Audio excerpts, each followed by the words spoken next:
Dando continuidade aqui às listinhas semanais, semana passada, né? Eu fiz a minha listinha dos anos 2010 e agora vamos para a lista dos anos 2000 e é o seguinte, vão aparecer algumas cartas repetidas de filmes que apareceram em listas que eu soltei recentemente no canal. Tipo, vai aparecer uns filmes que eu citei na lista de filmes franceses, vai aparecer uns filmes que eu citei na minha lista de filmes brasileiros, de filme japonês. Por quê?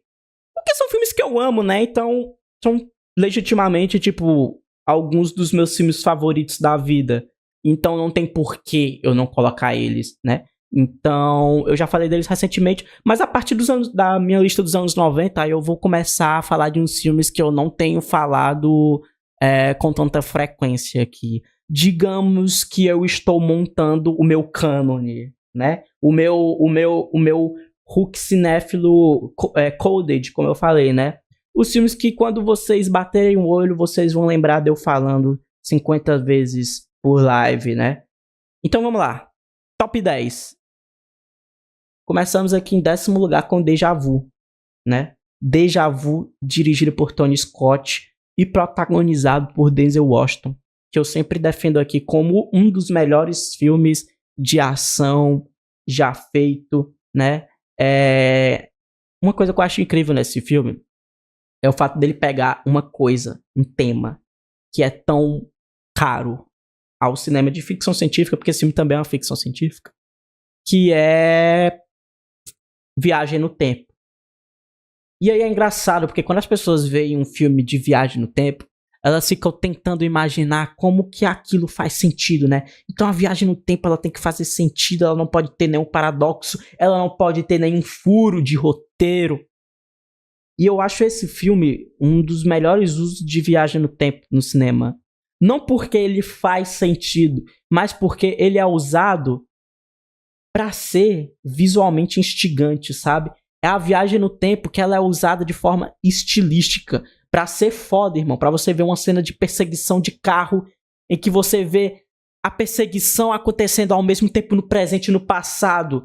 E foda-se se isso faz sentido. Isso só é legal pra caralho. Sem contar todo o subtexto de espionagem que esse filme faz. Eu continuo defendendo a ideia de que esse filme é o melhor filme de 11 de setembro dos Estados Unidos. Que os Estados Unidos já fez. A paranoia de vigilância que aconteceu pós 11 de setembro e a paranoia com o terrorismo. Esse é o melhor de todos, tá? E é um filme de ação hitchcockiano, irmão. É a vigilância aplicada numa perspectiva hitchcockiana. Eu amo. E essa parceria do Denzel Washington com o Tony Scott, puta merda. Que parceria foda. 9. Frágil como o Mundo, dirigido por Rita Azevedo Gomes, tá? Filme do ano de 2001, que é um dos meus anos favoritos da história do cinema, tá? 2001, vai aparecer alguns outros filmes aqui de 2001. Cara, esse filme, ele já foi o meu romance favorito. Ele só não é hoje um dos meus romances favoritos, porque eu acho que eu deveria rever ele pra lembrar o quanto eu gostei desse filme. Porque eu lembro que quando eu terminei esse filme, eu terminei emocionado de achar esse filme tão lindo. Esse filme, ele era até a Fire do Petzold o melhor exemplar de romantismo no cinema que eu já tinha visto. E não romantismo de, tipo, ser romântico.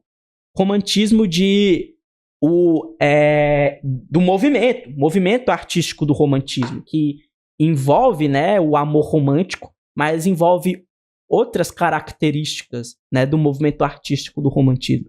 Esse filme, ele grita romantismo, sabe?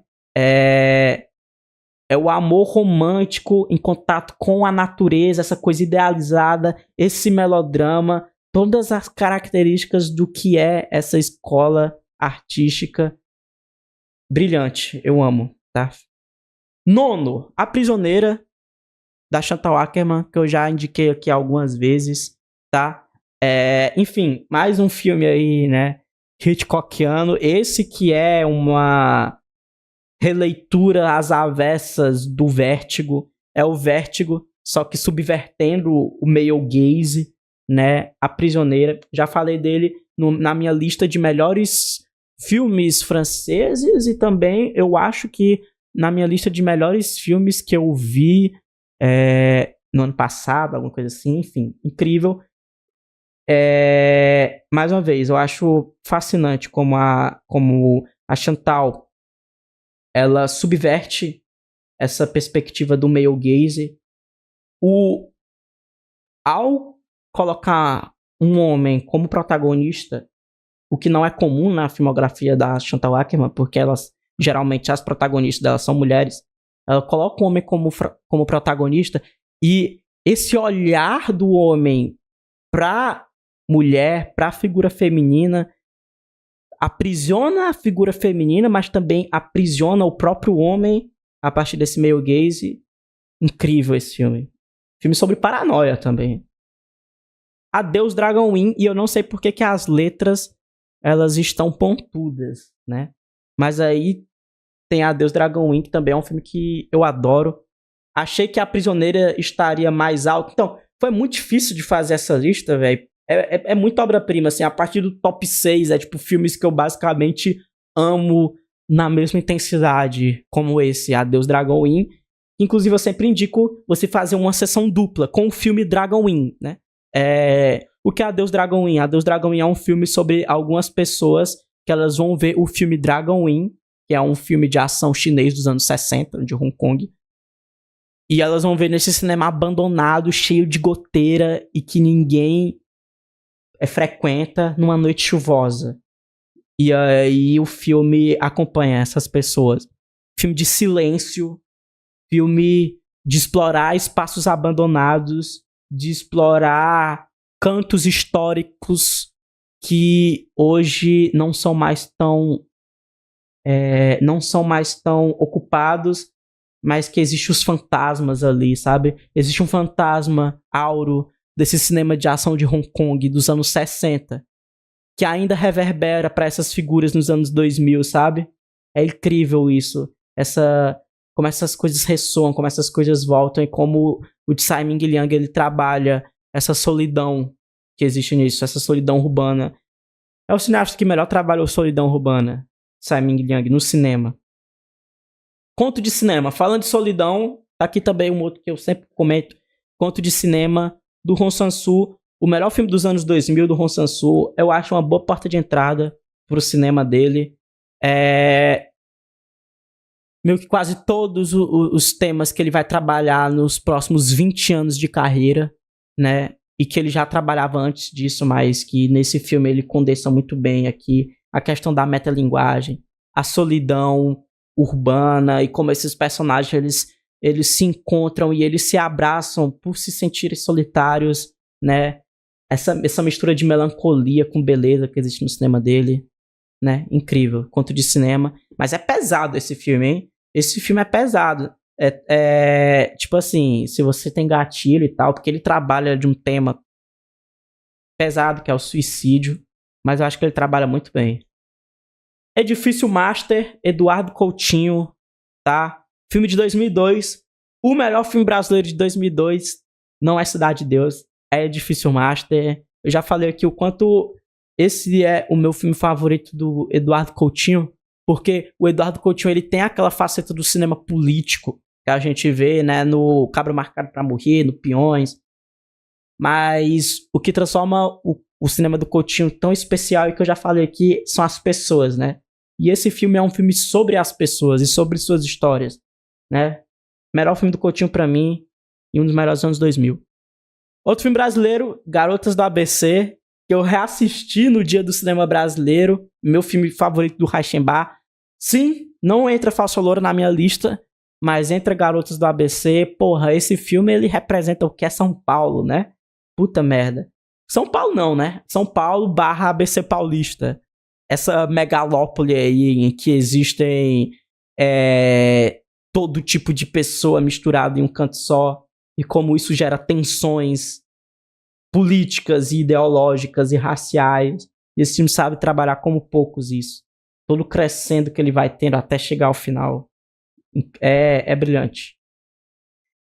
top 3 aqui, irmão. O top 3 é foda. Trouble Every Day, da Claire Denis. Indiquei na minha lista de melhores filmes franceses e reindico aqui novamente meu filme favorito da Claire Denis, né? É incrível, incrível como ele trabalha a questão do desejo, né? Inclusive, a tradução desse filme para o português é muito boa. Desejo e obsessão, né? Que é isso, esse filme é sobre isso. É sobre ser obcecado pelo outro, ser obcecado num nível de desejo que vai pro carnal, né? O que tá aí na boca da galera, né? Que é o canibalismo como metáfora de amor. Os jovens estão adorando essa gíria, né? Essa expressão, aliás. Tem um Bonnie Zendal lá, que eu até gosto, mas o verdadeiro canibalismo como metáfora de amor é Trouble Every Day, né? Então assista esse filme aí, incrível, da Claire Denis. Segundo lugar, Millennium Mambo, a capa do canal, né? A capa do canal é a abertura de Millennium Mambo. Porra, filme de 2001, não tem como fazer uma lista dos anos 2000 sem colocar, né, um cinema de fluxozinho de lei, né? E o meu favorito dessa tendência do cinema dos anos 2000, que é a tendência do cinema de fluxo, é Millennium Mambo. Eu acho que ele trabalha muito bem essa tendência, sabe? Essa mise-en-scène dos anos 2000, sabe? A transformação da mise-en-scène nesse grande fluxo de imagens que uma leva a outra e não tem uma rigidez como tinha um cinema clássico, mas que é algo que é puramente contemporâneo e que estilisticamente ressalta muito bem o sentimento desses jovens, né? Dos jovens que são os protagonistas desse filme, sabe? Essa coisa muito efêmera, essa coisa que não dá pra você tocar, que é a juventude dessa era e que é retratada nesse filme, sabe? Incrível. Cairo é o meu filme favorito dos anos 2000, né? É o Kiyoshi Kurosawa na cabeça, filho. Outro filme também que eu acho que mostra muito bem o que é os anos 2000. Outro filme de 2001, viu? Mostra muito bem a virada de um século pro outro, né? Eu sempre falo como os japoneses retrataram muito bem o advento da internet, a chegada da internet, de uma forma de como a gente se relaciona com a internet, né? Serial Experiments Lain trabalha isso muito bem. Suicide Club do Sion Sono, né? E, enfim, trabalha isso muito bem. E Cairo trabalha isso dentro do gênero do terror de forma genial. Sempre falo como é difícil você trabalhar dois sentimentos, que é o horror e a melancolia, né? E quem melhor fez isso foi o Kiyoshi Kurosawa. E até hoje ele faz isso. Trabalhar o horror com a melancolia, sabe? Mas nesse filme aqui é sem igual. É o meu favorito. Faltou Cidade dos Sonhos. Cidade dos Sonhos eu acho que entra no top 15 meu. Eu adoro Cidade dos Sonhos, mas é difícil. Eu amo anos 2000. É uma das minhas décadas favoritas, tá? E esse foi meu top 10. Muito difícil de montar, muito difícil. E a partir dos anos 90 vai acontecer uma coisa interessante. Porque eu tenho uma lista montada dos anos 90. Mas eu fiz essa lista há 2 anos. E eu mudei de ideia, né? Então eu vou fazer uma revisão dessa lista. Mas por enquanto essa é a minha lista dos anos 2000.